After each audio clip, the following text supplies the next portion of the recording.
Also, Nushadeh Amiri of Iranian news website Ruz Online in Farsi. When's it going to be in English? It is in English. It's already in English. A little bit. A little bit, yeah. Okay. Yeah.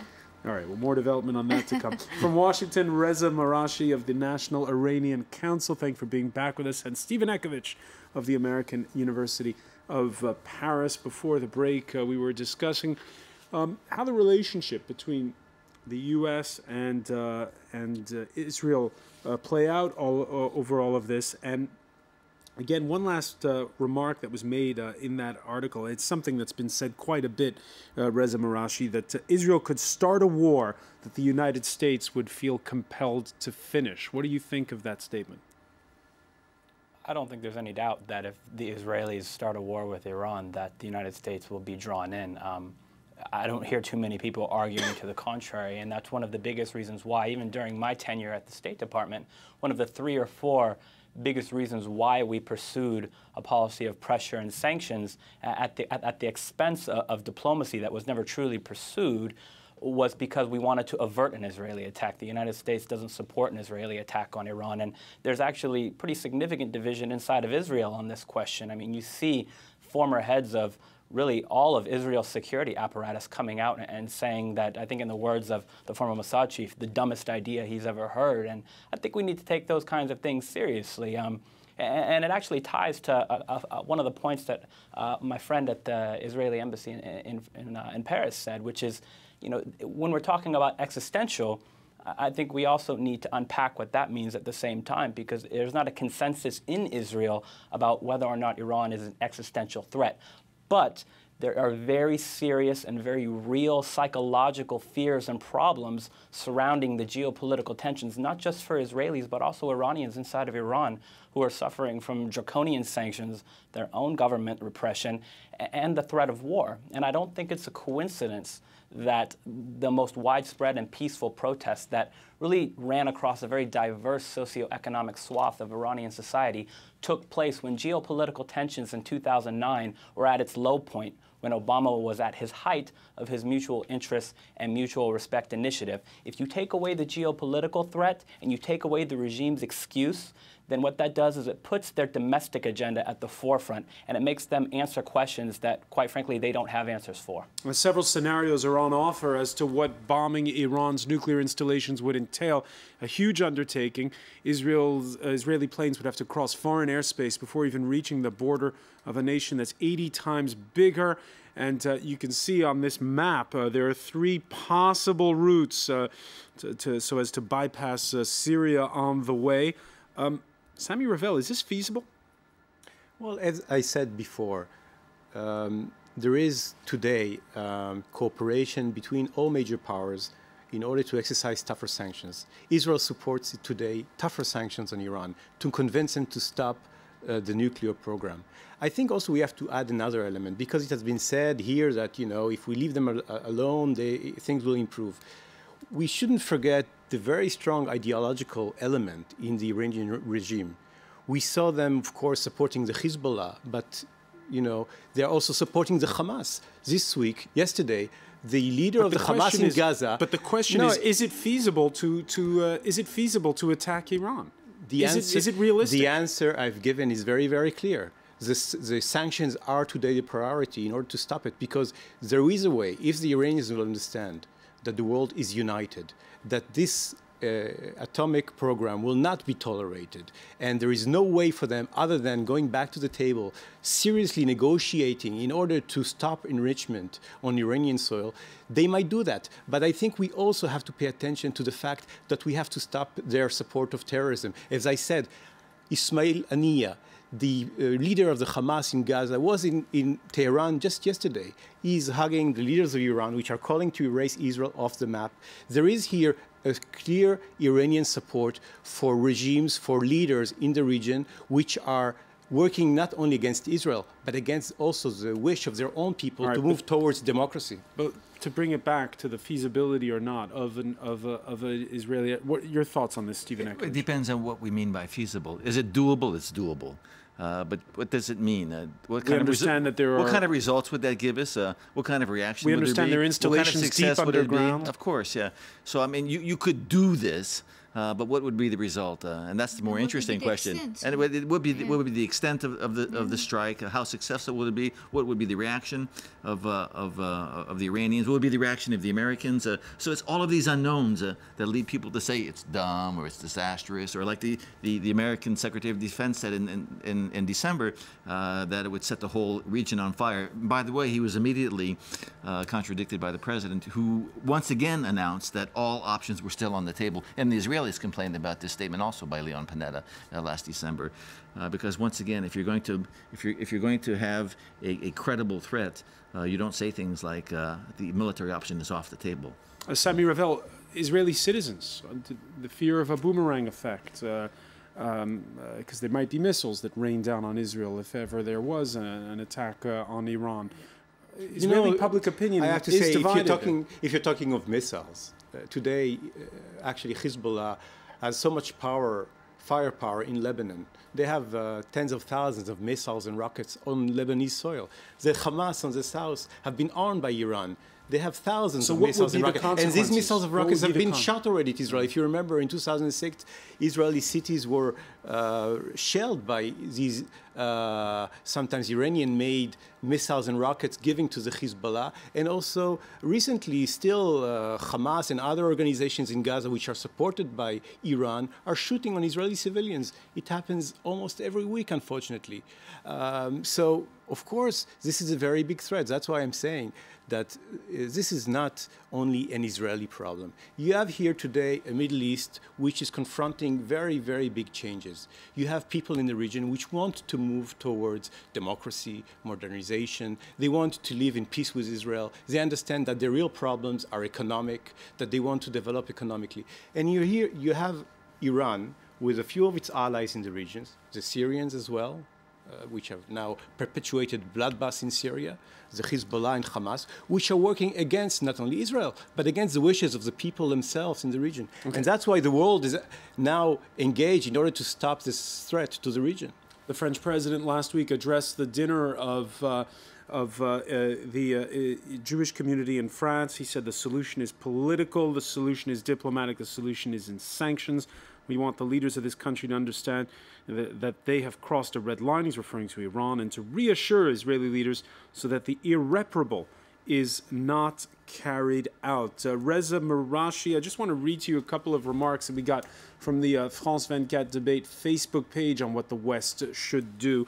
And we have one from Michael from Montreal who says, simple, the West should not take the side of Israel or Iran. Instead, it should say it will not tolerate war anymore, finger-pointing without proof. And both nations will even have sanctions or worse if this childish button-pushing continues. While Daniel from Rehavat in Israel says, please stop Israel from destroying both Iran and itself. There is this general perception that we're in this spiral that can't be stopped. Well, I think spirals can always be stopped, but it takes political will and political space, and it takes brave leaders that are willing to take risks for peace. And you know, President Barack Obama is the leader of the free world, so I think he's going to have to be the one that prevents a drunk driver, whether it's the Israelis or the Iranians, from getting behind the wheel. You know, if friends don't let friends drive drunk, sometimes they have even to if it's a close, even if it's a close election, because remember we're in an election cycle in the United States, and there's been a lot of one-upmanship between him and the Republicans. No doubt. I think the Republicans are trying to use the issue of Iran as a wedge issue to try to paint President Obama as weak on foreign policy and national security. I don't think the American population is buying it. A quick glance at opinion polling across the spectrum shows that even Republicans, the Republican electorate in the United States, aren't buying it. And the American people writ large don't want another war, and they would prefer to see other means taken to try and avert a war that, quite frankly, in blood and treasure would probably be too large of a cost, at least for American national security interests. But I want to go back to one important issue that we were talking about, which was the Israeli capability to bomb, and maybe the psychology behind that, because the answer is no. Israel alone does not have the capability to bomb Iran, and that's one of the reasons why America will be brought in.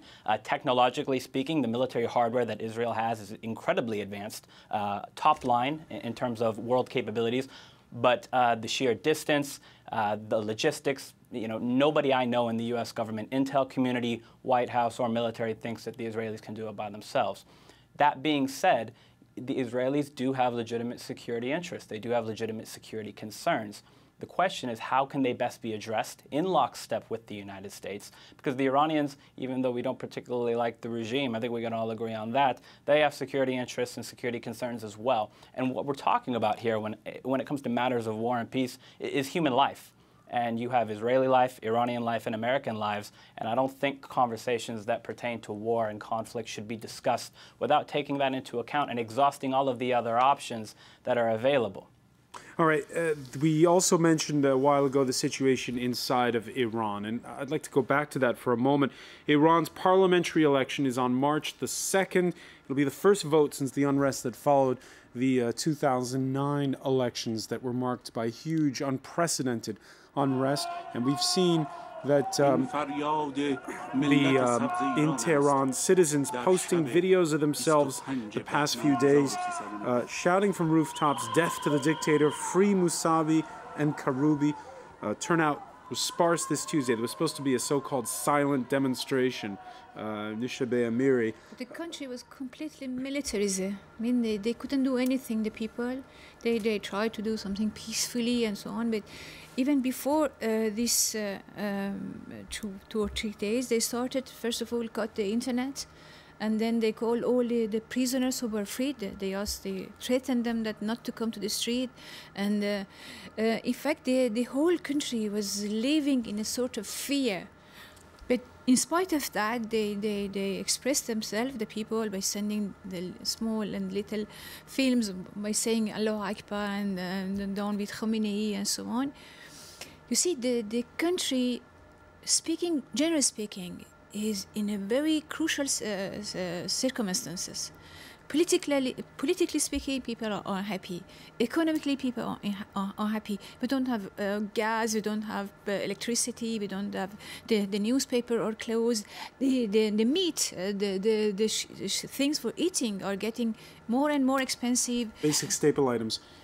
So and inflation, more than 20%, the value of the local currency plummeting as the country begins to feel the pinch of drastic financial sanctions and the announcement that the EU is going to stop buying Iranian oil in July. There you see the value of the dollar as opposed to the rial. We also have word out of Washington today urging banks worldwide to quickly terminate their ties to the central bank of Iran. Reza Marashi, are sanctions working? Well, I think we have to define what it means when we say working. Is it making life infinitely more difficult for the Iranian government? No question. Is it making life hell for the Iranian people? No doubt. But has it caused the Iranian government's strategic calculus with regards to its regional ambitions or its nuclear program to change? And I think so far the answer is no. And I'm one of the people who argues that I don't think it will. I think that these sanctions are actually entrenching hardliners in Iran and causing them to dig in their heels. And I think that they'll continue to get painted into a corner by these sanctions. But because Iran is one of the largest energy producers in the world, even if the European Union isn't buying their oil and gas, somebody's going to buy that oil because demand is higher than supply. And if you have European Union countries shifting off of Iranian oil and starting to buy other oil from finite sources, those other finite sources are inevitably going to kick other people off or force other people to wean themselves off of those sources and inevitably turn to Iranian oil. So the Iranian government is going to get less money for the oil that it's selling, but it's still going to have enough to entrench the hardliners in the country. And I don't think that's a scenario that any of us particularly want. And I think my friend at Ruse Online made some very poignant points when she was talking about the atmosphere in Iran right now. And in addition to pointing out what that atmosphere is and having a realistic take on it, we also need to think about what we can do to help better that atmosphere and reduce the tensions so that the Iranian people aren't being besieged by their own government and the international community sanctions. Stephen Ekovich, do you agree? I'm not the best person here to talk about the internal politics of Iran. But about sanctions? About sanctions, even here, I think that I'm not the best judge here to determine what effect sanctions are having on the Iranian government. I think we should ask the Iranians that. But what I can say, I should come back to this, it cannot be categorically said that a military strike cannot be carried out. It can be carried out. It all depends on what kind of sacrifice the Israelis are willing to make with that kind of a strike. But that's not the most interesting question. The most interesting question, it's not the military dimension that's going to stop the Israelis from doing it. It's other dimensions, the political dimension, it's the diplomatic diplomatic dimension.